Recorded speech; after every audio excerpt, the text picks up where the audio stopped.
ever since we started coming back to church, I realized how people in the church and the congregation were just aware of who was in the room.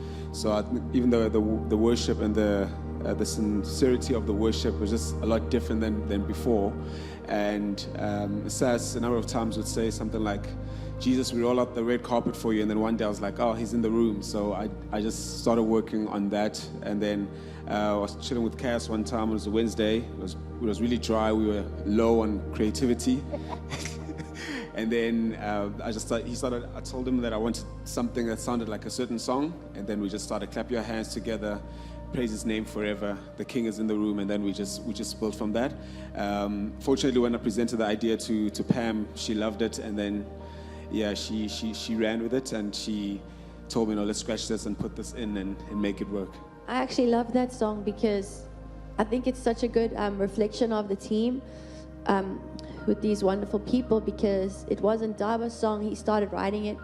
We were working on it together, but then it ends up being with Crystal bringing the bridge with he's going to do it again, that whole section, and Crystal bringing that, and then it just sort of forming a different shape. I think it's just such a true reflection of team, and it's really special. So I had the challenge between me and Cass of making sense of what was essentially two ideas. And the first time we played the song in front of people, we could see their faces go, what? When the second idea kicks in. The thing about it was that his church has got such a thing for undignified praise. And the problem is, just like, for David, being undignified didn't necessarily look good. It also doesn't necessarily sound good. So the challenge, and we've done that in the past, where we've done the whole undignified praise thing, and we listen back and we go, nobody wants to hear that. That's definitely a you had to be there kind of thing.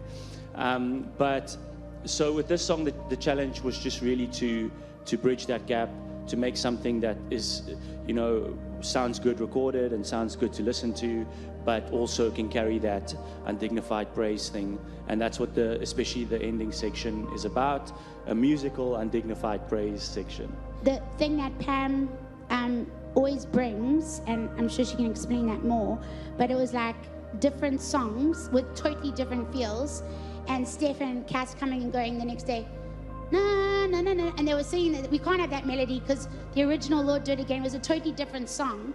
But then Pam would say, don't worry, like Lush, we need to keep, she would see what was important prophetically, you know what I mean, even when our producers were like, and then somehow it just came together, you know what I mean, and able to bring. The other song was from another song called Your Miracles Make Us Who We Are, and somehow she was able just to cut it and edit it, and then they put it together, and somehow the repetition, I think, even of that song, it's like a palate cleanser song, then it just goes mad into intercession, you know what I mean, like it's like a sing to the king, and that's what we love, and then suddenly it brings out that intercession gospel choir, which we like.